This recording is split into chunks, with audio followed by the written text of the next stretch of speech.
Jai Shri Ram. Thought capsule series continues.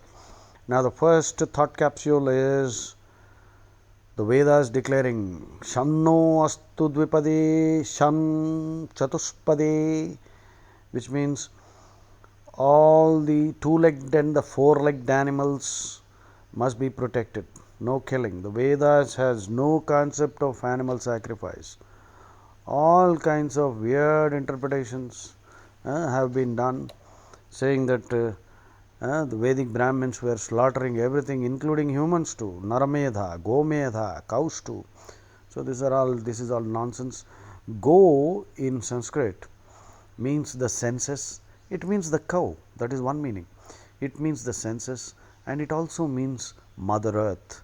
So Gomedha actually means agriculture. You can refer to Swami Dayananda's interpretation, Arya Samaj founder in the modern era, who he is the greatest. He was the greatest Vedic scholar, in my opinion. So all the others don't have a grounding in Sanskrit, especially Vedic Sanskrit, and therefore they took Shayanacharya as a basis. Shayanacharya was a persona who existed during the time of Harihara Raya and Bukkaraya, who were the founders of Vijayanagara Empire. Shayanacharya, though he was a great scholar, he translated and mentioned that these kind of animal sacrifices were there. Madhvacharya doesn't agree. Madhvacharya, you see, in Udupi. So many Vedic scholars completely reject the whole idea. Therefore, anyway, my dear friends, please remember, all this Ashwamedha is also not sacrificing a horse at all. Ashwa is a word again with many meanings. Ashwa means the morning. Ashwa means also the nation. Medha means anything done using the intellect. In fact, Ashwamedha is consolidation of the empire.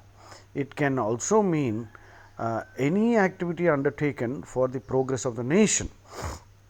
And Ashwamedha is mentioned in the Ramayana in the Uttarakanda, which is an interpolation, where again all this misinterpretation has been inserted as a horse has been slaughtered, which is not true, not at all true.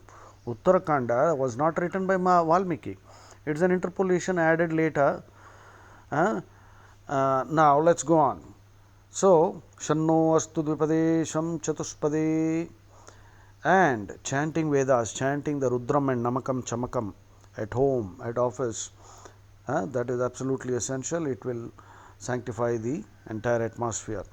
The sound will activate the nerve centers, and collective felicity or well-being of all creation is engendered.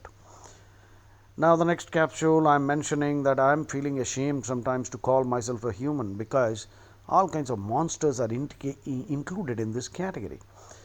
There was a time I used to eat meat because I was not aware of all the deeper ideas involved. So when all kinds of monsters who indulge in all kinds of immoral activities and they inflict horrible cruelties on others, if they are also coming under the category of humans, I am ashamed to be one.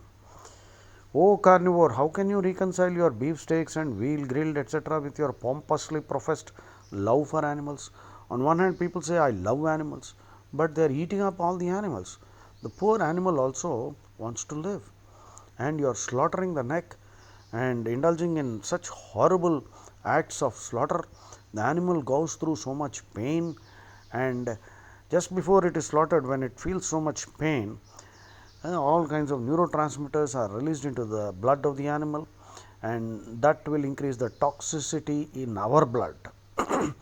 So meat is bad anyway for many reasons. I don't want to expand on this. Now the last thought capsule.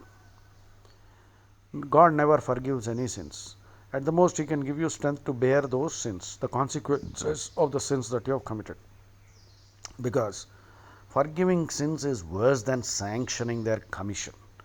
God would not do that. No, real God does not forgive any sins. You will have to face the consequences of every action that you perform. There is no escape. So be careful. Pray for strength to bear the consequences of all your actions. Jai Shri Ram.